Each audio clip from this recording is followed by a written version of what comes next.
G'day viewers, and welcome back to Pop Will Fix It. If this is your first time here, I hope I can teach you something and you consider subscribing. This time, we're going to be finishing off the lawnmower body rust repairs. So, let's get into it. Now I mentioned earlier that I wasn't going to get this whole repair in one piece, but looking at it now, I'm actually going to try. You can see there's not a lot of distance there or down here, so it needs a bit of stretching, and the one place I'm concerned about is here. So we're going to have to stretch this a lot and sort of around here just to get it to fold down into there. Obviously after we cut this little chunk out, but what the hell, let's give it a shot.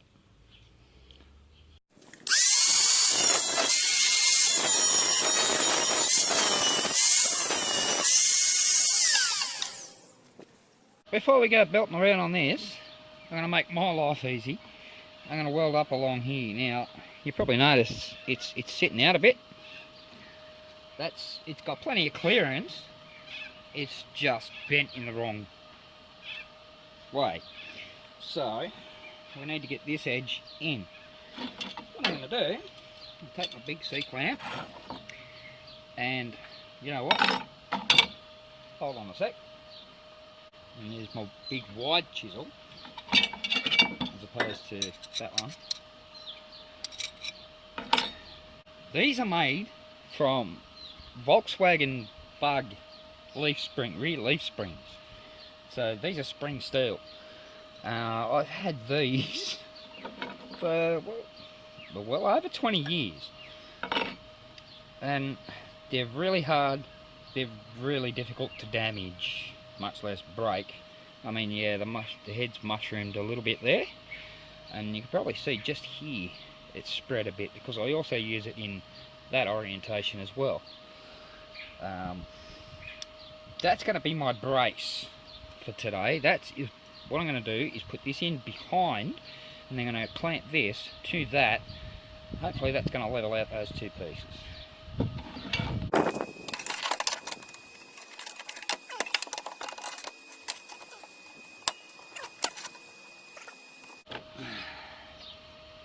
Not quite.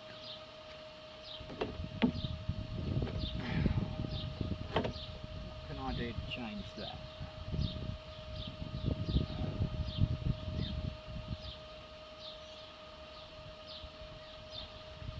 You don't want to put anything in front, because if you've got a piece over there, then I'm not going to be able to weld it. So, alrighty. Going to use my other big C-clamp. And underneath that one, hopefully. And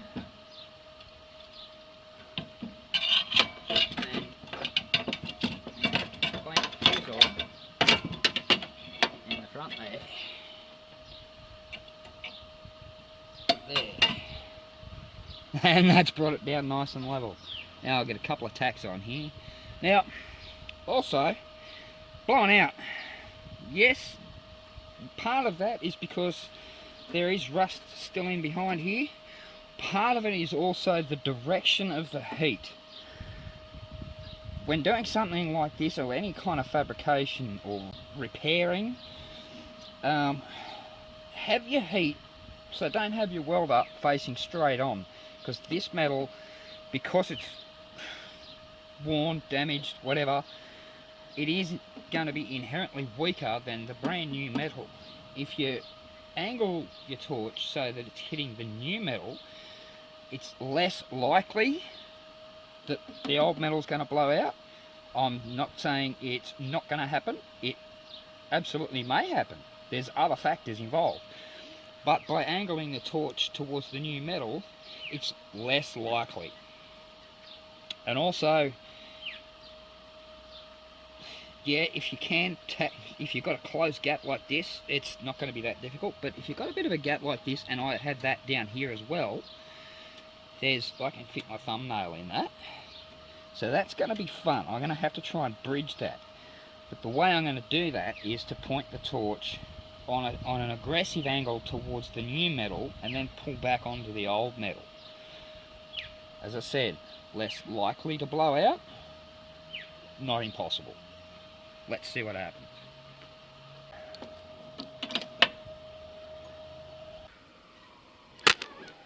Of course that's going to happen. Looks like I need to clean my tip. I'll be right back. Let's try that again.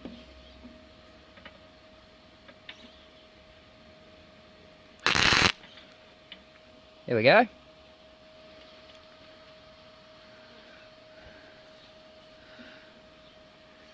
Just going to pop another one just above it.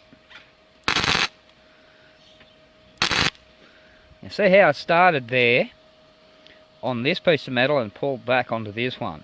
No blowout.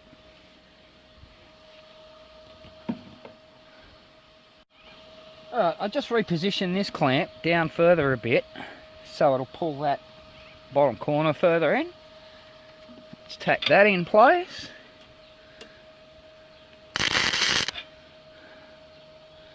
I'll give that a little bit more.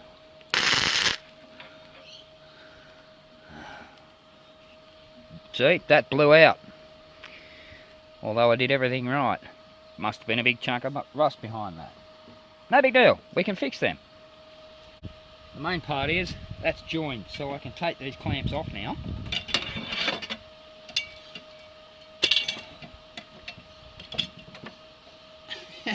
Welded the diesel to the back. Yeah, whoops. One way to prevent that, if you have to do this, but you got to weld behind and you're worried you're going to weld the bit of steel to the back, get a piece of copper. The steel weld won't stick to the copper, and with this behind it, that's still bracing it. Okay, that bottom corner is sticking out just a little bit. I don't like that. I'm just going to get my hammer and tap that in. We'll go from there. That's better. I'll put a couple of tacks down here. Then we'll move up here.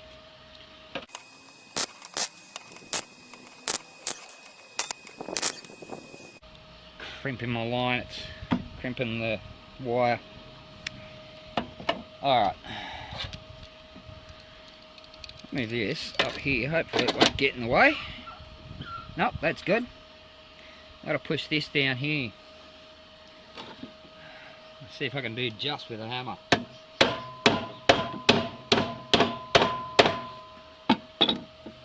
That'll do it.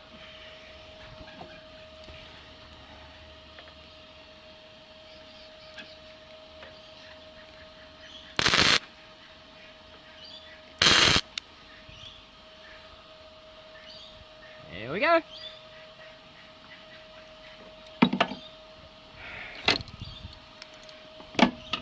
Alright, we can get rid of the welder for a bit. Get the big hammer out. Right, this next process requires a chunk of wood. This is the best I could find, but it is actual solid timber, not a composite like MDF or chipboard as we know it over here, particle board. That's not going to work. You need actual timber, the harder the better, and you're going to be using the end grain. I'll explain why in a minute. And you also need a big ball peen hammer. Now, to do this properly, the correct tool is called a blocking hammer, and it's almost like a ball peen hammer, but this shank here is a lot longer. The head actually sits out about here, and same on the back side, and they're really heavy. You know, well, not really heavy, but for a hammer you're going to be swinging for half an hour, they get heavy. They weigh about 2-3 pounds. Your forearm's going to get a workout, I'll tell you that right now. And basically what we're going to be doing is hitting the end of the block of wood with the metal in between. That's going to stretch it where we need to stretch, which is around here, and well, yeah, just sort of around here. We need to really stretch it to get it to fold right in.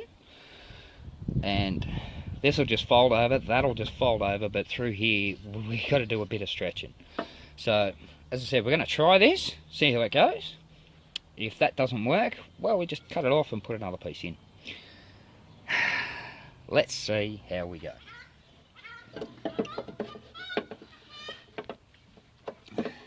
So I'm going to start off just by trying to roll this around, just to give myself a bit of a fighting chance.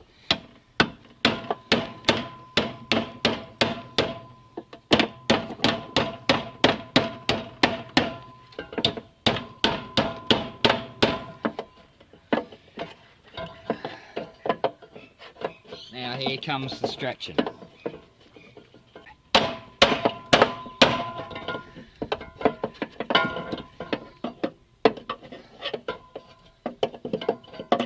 Got a blade in the way. There we go.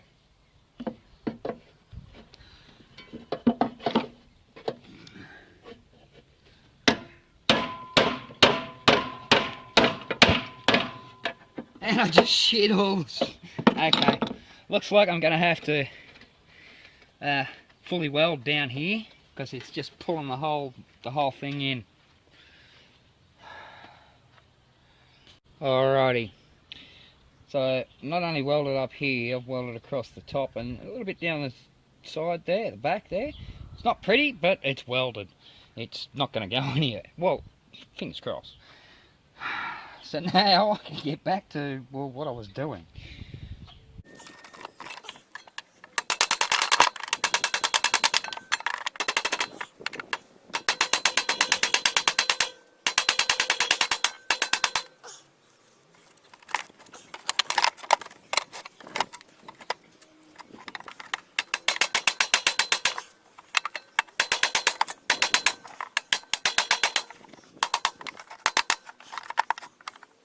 It is getting there, but just here,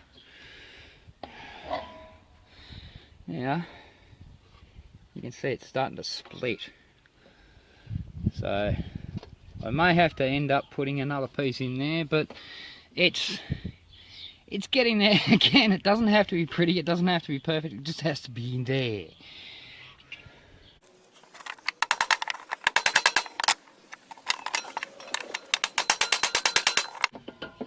You can see what my dad used to call me, lightning. Never strike in the same place twice.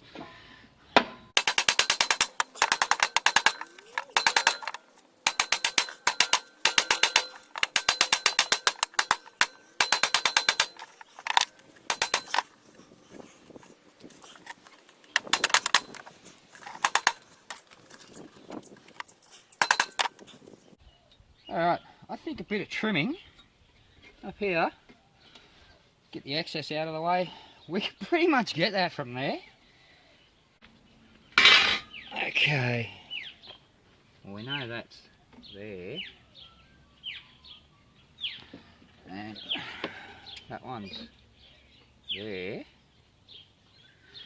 Now I've got a relatively thin piece of sheet metal, it's flexy and relatively straight line, so I'll bend it around there,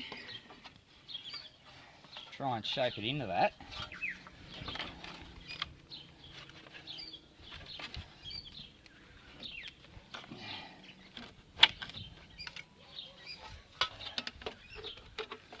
That'll work, just to give me some sort of reference line. So join up the two marks and I can see the middle through the middle. That needs to be bent a bit more. There we go. There we go. And now I can draw a line between those 3 points.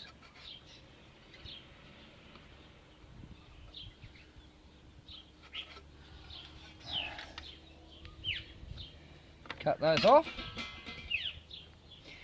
and we can weld them in.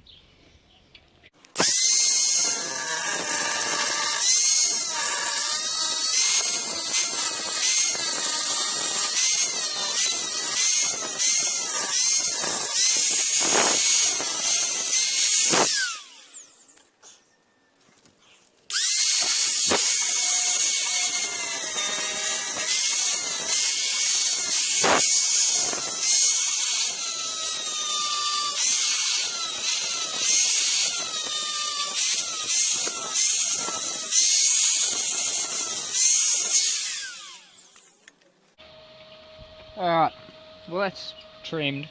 Probably saw just at the end there I was really carefully getting in. I had it angled back so I could sneak in and hit both these edges, the old and the new, so that way they're both beveled edges, so the two beveled edges will come in and meet up, hopefully, and then we can just weld them together. Let's try that.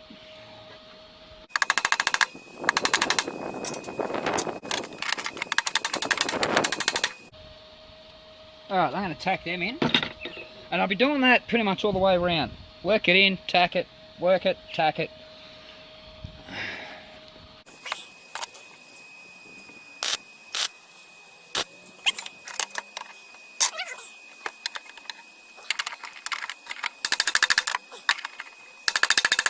Right, I'm going to get my smaller ball peen to work this. But that's okay for now, so let's tack that. Oh bugger. So they're just a bit too long. There we go.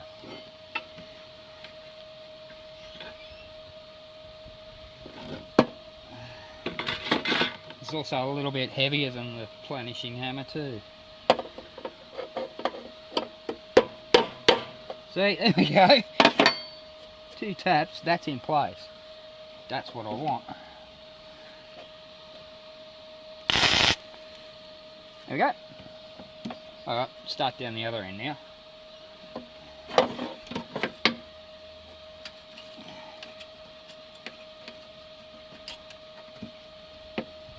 Couple of bits of welding wire poked through.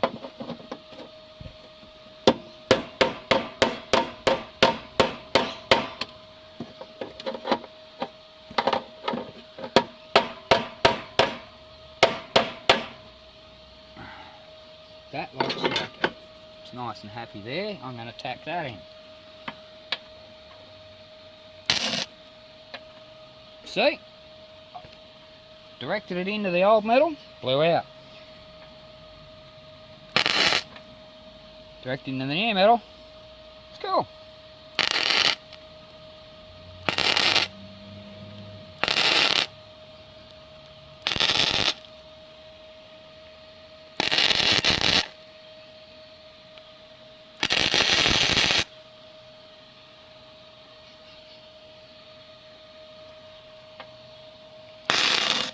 Aha, crud.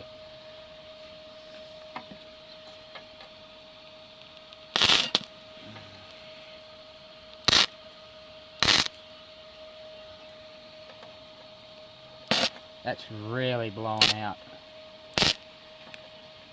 Every time I hit it, it just pops out a bit more. I'll worry about that later. I've got this little section left, so I'm going to try to beat that into submission. I'm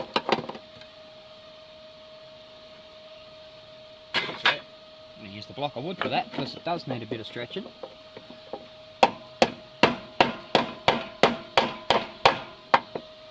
Or not.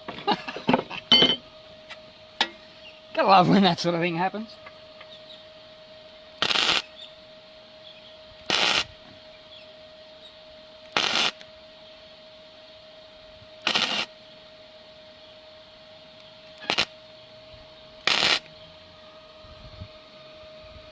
There we go. Just a few fine fiddly little things. And, well, finish welding it. I'm going to do something about that. This is where the copper comes in. Unfortunately, I don't have a bit. But if you have a piece of copper or brass, put it in behind here and weld onto that, and all these little blowouts, and it'll give you a base that won't weld to the metal.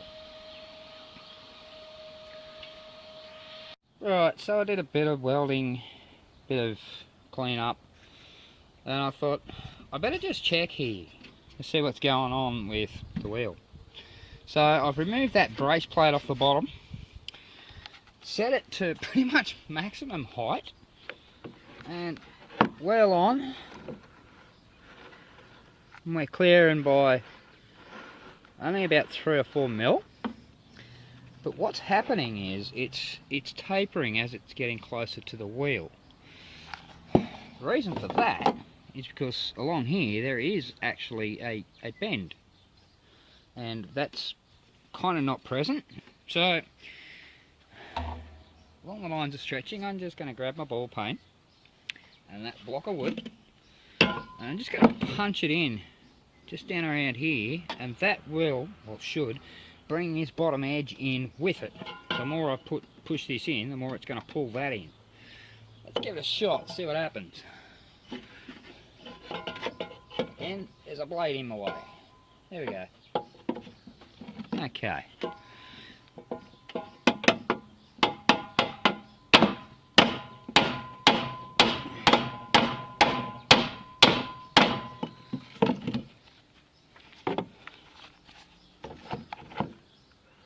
That pulled that in about, just those few little hits, pulled that in about 3mm, right where I need it.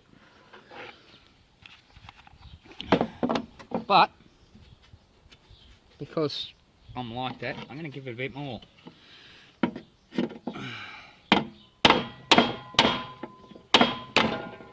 Now that's in the way.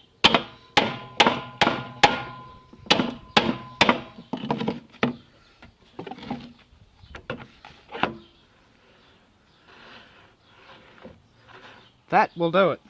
Now I mentioned at full height, that's where it's going to be closest. The more I come down, the further away it gets. So I'm kind of happy with that. I'm just going to give it a bit more here, because I just noticed it's sort of out a bit just there. I'm just going to...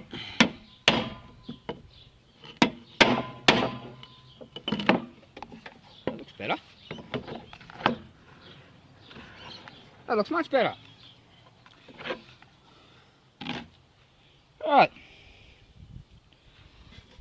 I'm going to finish welding this up. Grind it down. You don't need to watch that.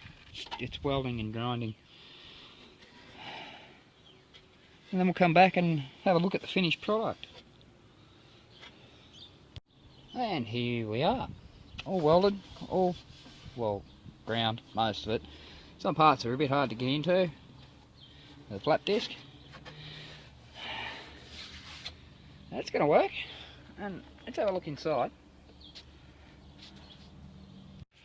And here's the inside. And you can see I've cleaned up further back from where the rust was. Again, some places aren't easy to get into. And I'm actually noticing there's not a lot of penetration back here. Not that I'm worried about that, but I might get in there. I don't know yet. But that's, again, there's not a great deal of penetration, but it's better than what it was. So a bit of sealant, zinc primer, bit of paint over that. It should be good for about another 20 years. So I hope someone got something out of that. Thanks for watching, as usual. Don't forget to hit that like button, subscribe button, notification bell, and absolutely leave a comment, and I'll see you on the next one.